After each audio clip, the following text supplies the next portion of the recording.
For advertisement, call 8125893028. Our Gmail maxtvtelugu@gmail.com. Max TV ప్రేక్షకులకు నమస్కారం. ఈ రోజు మనతో పాటు ఉన్నారు డాక్టర్ శిల్ప గారు. నమస్కారం అండి. నమస్కారం అండి. మరి అండి, మీరు ఇందాక చెప్పారు కదా, కర్ణుడు చెడ్డవాడు అన్నట్టు చెప్పారు, మాకే వదిలేసుకోమని చెప్పారు. మరి అర్జునుడు పైన ఉన్నాడు, రథం పైన ఉన్నాడు, కర్ణుడు కింద ఉన్నాడు. మరి అలా చంపడం అనేది కరెక్ట్ అంటారా? ధర్మమేనా అన్నది యాక్చువల్లీ మన అందరికి క్వశ్చన్ ఉంది. అవును, ధర్మమా? హాఫ్ తెలియని వాళ్ళకి ఏమనిపిస్తుంది అంటే తన కింద ఉన్నాడు అండ్ తనని ధర్మ అస్త్రాలు శస్త్రాలు అన్ని మర్చిపోయాడు, అప్పుడు తన తెలియకుండా తన ఖండించారు అనుకుంటున్నారు. ఇది ఎందుకు అంటే ఎవరైతే మూవీస్ ని ఆదర్శంగా అనుకుంటారో వాళ్ళకి తెలిసిన నిజము. బట్ యాక్చువల్ గా మహాభారతంలో ఏముంది అన్నది నేను చెప్తాను. కర్ణుడు అన్ని మర్చిపోయాడు అని ఎవరైతే అనుకుంటున్నారో, అన్ని అస్త్రశస్త్రాలు నువ్వు మర్చిపోతావని ఏదైతే అన్నారో అది అబద్ధము. కర్ణుడుకి 2 శాపాలు అన్నమాట. ఒక శాపం ఏముంది అంటే గోహత్య చేస్తాడు. అప్పుడు ఆ బ్రాహ్మణుడిని క్షమాపణ అడిగితే, లేదు నువ్వు గోహత్య చేసావు కాబట్టి నువ్వు పనిష్మెంట్ అనేది నువ్వు తీసుకోవాల్సింది. మన దగ్గర చూడండి, మనిషి ఎంత గొప్పవాడైనా తప్పు చేశాడు అంటే వాళ్ళకి పనిష్మెంట్ అనేది మన శాస్త్రం ఇస్తుంది. అవును, ఎందుకంటే ఒకసారి శిక్షణ లేకుంటే అంటే పనిష్మెంట్ అనేది లేకుంటే ద లా ఇస్ నాట్, మళ్ళీ తప్పు చేస్తూనే ఉంటాడు. కాబట్టి మన దగ్గర అదే చెప్పారన్నమాట, you have to punish when someone is wrong. అది ఎవరు అన్నది కాదు.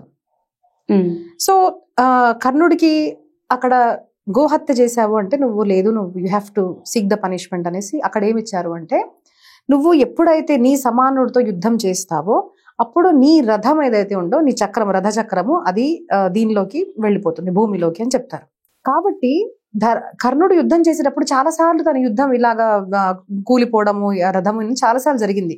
అప్పుడు వెంటనే రథ మార్పిడి అనేది చాలాసార్లు జరిగింది మహాభారత యుద్ధంలో, మామూలుగా కూడా.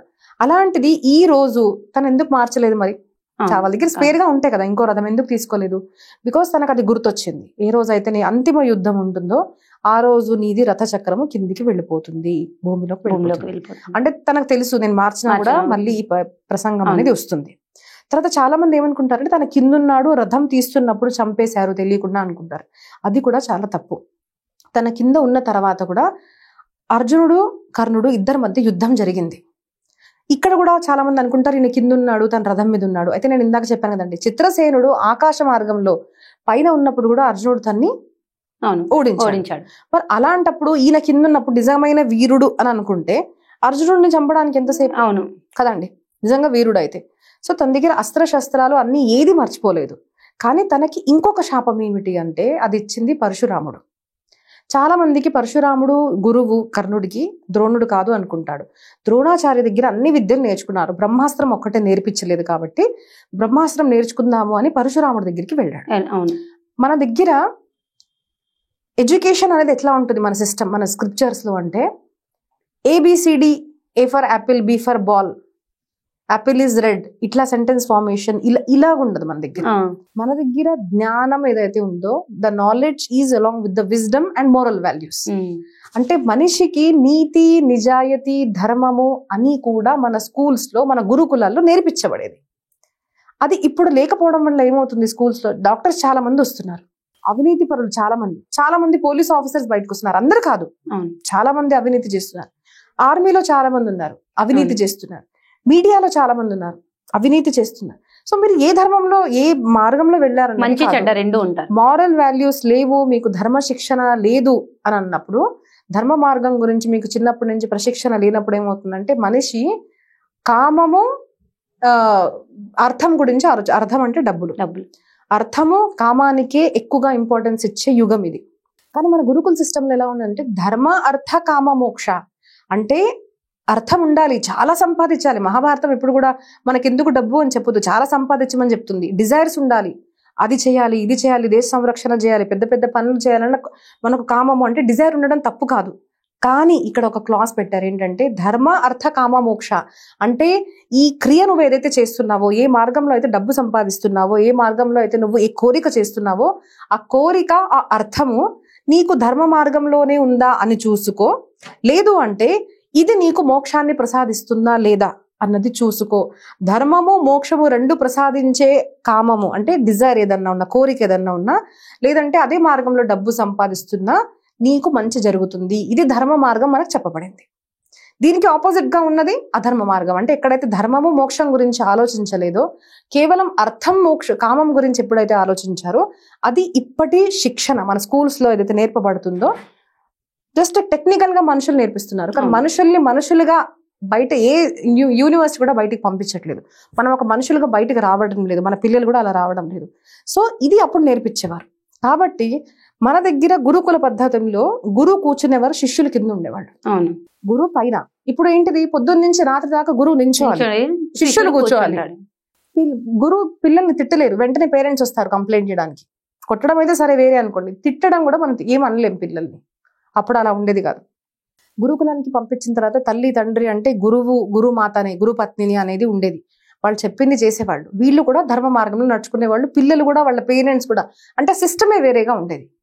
సో అక్కడ ఏం చూసేవారు అంటే, జాతి ఇవన్నీ మాట్లాడుతున్నారు అది కాదు. అక్కడ చూసేది సత్యం ఉందా లేదా, సత్యం వద, తర్వాత ధర్మం చర, మొత్తం సత్యం ఉందా లేదా.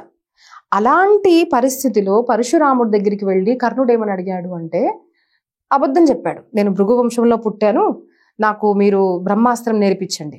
సో ఐడెంటిటీనే అబద్ధం చెప్పాడు. మరి ఇప్పటి కాలంలో మీ ఆధార్ కార్డ్ తప్పు మీరు సబ్మిట్ చేశారు ఎక్కడనంటే మీకు పనిష్మెంట్ ఏం దొరుకుతుంది? జైల్లో వెళ్ళిపోతాం మనం, అంతే కదా.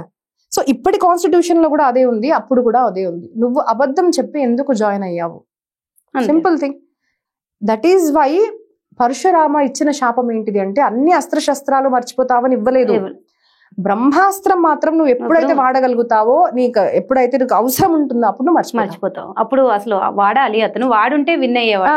నాకు ఇది చెప్పండి, ఇదేమన్నా దయా చేసే విషయమా? No. When your son is wrong, మీ కొడుకు, మీ స్టూడెంట్, లేదంటే ఎవరైనా సమాజంలో తప్పు చేశాడు అంటే వాళ్ళకి శిక్షించేటప్పుడు దయ అనేది ఉండకూడదు. తప్పు చేసావు అంటే తప్పుకు కరెక్ట్ సమానమైన శిక్ష మనం ఇవ్వాలి, అది మనం చూసుకోవాలి. అవును, ఆ దయ ఉండాలి.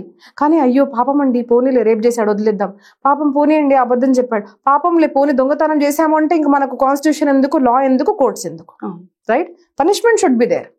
తప్పు చేశాడు, అబద్ధం చెప్పాడు కాబట్టి తనకు అదొక్కటే మర్చిపోతావు అని చెప్పారు. అండ్ ఆ శాపం ఏదైతే ఉందో తన కుకర్మ వల్ల, అబద్ధం చెప్పడం వల్ల తనకు దొరికిన శాపం.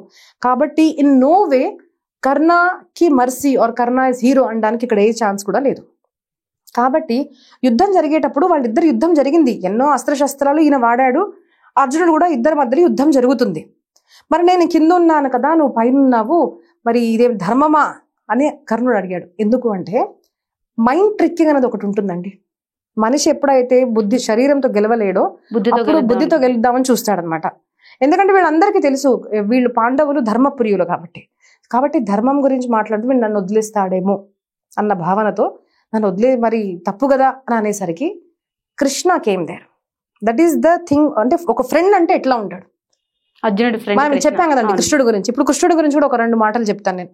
Who is friend? ఎవరైతే ఏం చెప్పాడంటే, అర్జున నేను యుద్ధం చేస్తాను కానీ నేను మాత్రం ఎవరిని చంపను, నేను శస్త్రాలు ధరించను అని చెప్పాడు కదా. అవును, దేవుడు పరమాత్మ. He broke his promise. అర్జునుడి మీద ఎప్పుడైతే భీష్మాచార్య యుద్ధం చేస్తున్నాడో కోపం వచ్చేసి అస్త్రాలు ఎందుకు ఎత్తాడండి? మరి ప్రణం తీసుకున్నావు కదా, నీ దానికి వాల్యూ ఇవ్వడం మంచి ఫ్రెండ్షిప్పా? లేదు అంటే నా ప్రామిసెస్ పోయినాయి, ఇక్కడ పోయినాయి, నాకు నా ఫ్రెండ్ ఇంపార్టెంట్ అన్నది గొప్పదా? సో అర్జున కృష్ణ ఫ్రెండ్షిప్ గొప్పదా? ఎందుకంటే ఇప్పుడు ఫ్రెండ్షిప్ డే వస్తుందిగా, August 1st సండే అనేస్తారు. కర్ణ ఎన్నో మెసేజెస్ వస్తాయి అనమాట, కర్ణ దుర్యోధన. ఇప్పుడు ఈసారన్నా అట్లీస్ట్ మార్చండి. ఫ్రెండ్షిప్ ఉంటే సుధామ కృష్ణుడు లాగా ఉండాలి, అర్జున కృష్ణ లాగా ఉండాలి, దుర్యోధన కర్ణ లాగా ఉండకూడదు. అటుకుల కోసం ఆయనకి మోక్షాన్ని ప్రసాదించాడు.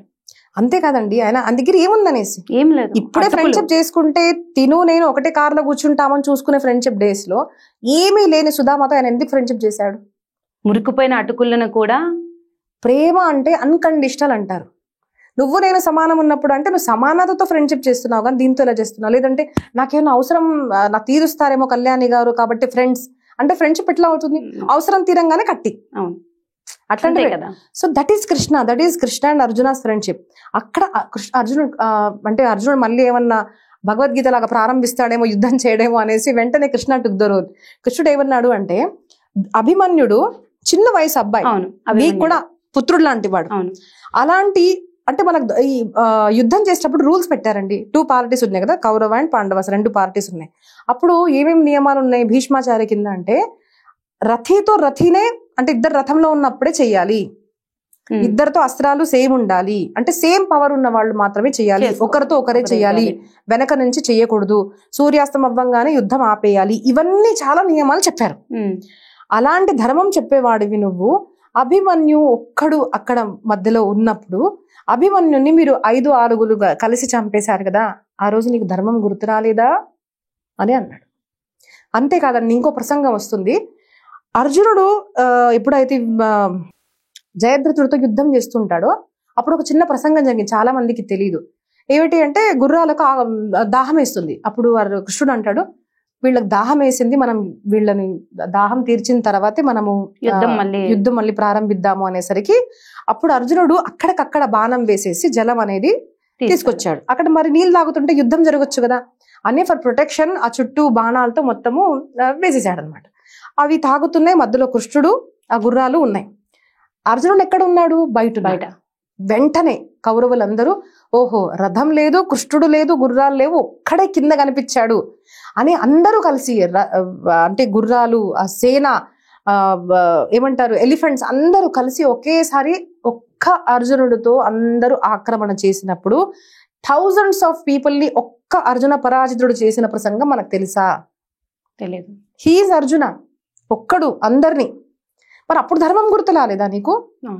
సో మన దగ్గర ఒక మాట చెప్పారండి, ధర్మం ఆపోజిట్ పర్సన్ ఫాలో చేస్తుంటే వాళ్ళతో ధర్మం, అధర్మం చేసే వాళ్ళతో ధర్మం ఏంటి? ధర్మం ఉండదు, ఉండకూడదు. అంటే ధర్మం ఓన్లీ ఒక పక్షమేనా? నువ్వు నిజం చెప్పు, నువ్వు నిజాయితీగా ఉండు, నువ్వు బాగా ఉండు అంటే నువ్వు ఉండకూడదా?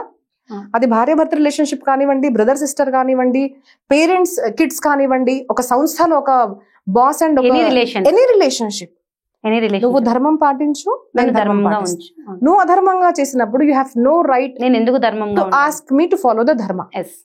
రైట్? రూల్స్ అందరికీ సమానంగా ఉండాలి. అదే కృష్ణుడు గుర్తు చేశాడు. కాబట్టి అక్కడ బ్రహ్మాస్త్రం మర్చిపోయాడు. ఎందుకు మర్చిపోయాడు? అది దయాకి పాత్రం కాదు, తను తప్పు చేశాడు.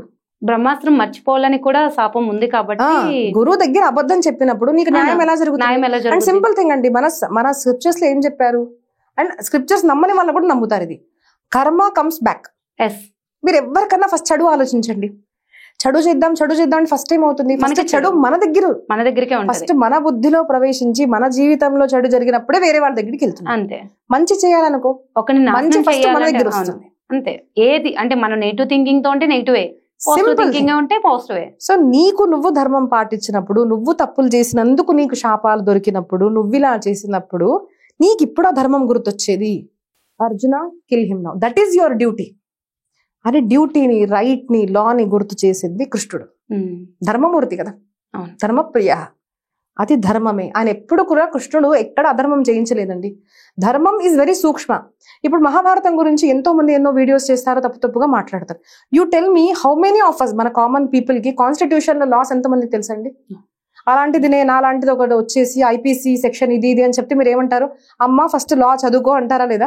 సిమిలర్లీ నేను అంటాను, మీరు ఫస్ట్ మహాభారతం చదువుకోండి, తర్వాత మహాభారతంలో ఉన్న ధర్మం గురించి మాట్లాడండి. కానీ చదువుకోకుండా ఎవరు పడితే వాళ్ళు లేసేసి ఏదో యూట్యూబ్ లో ఏదో వీడియో పెట్టేసి కర్ణా ద హీరో అంటే, రైట్?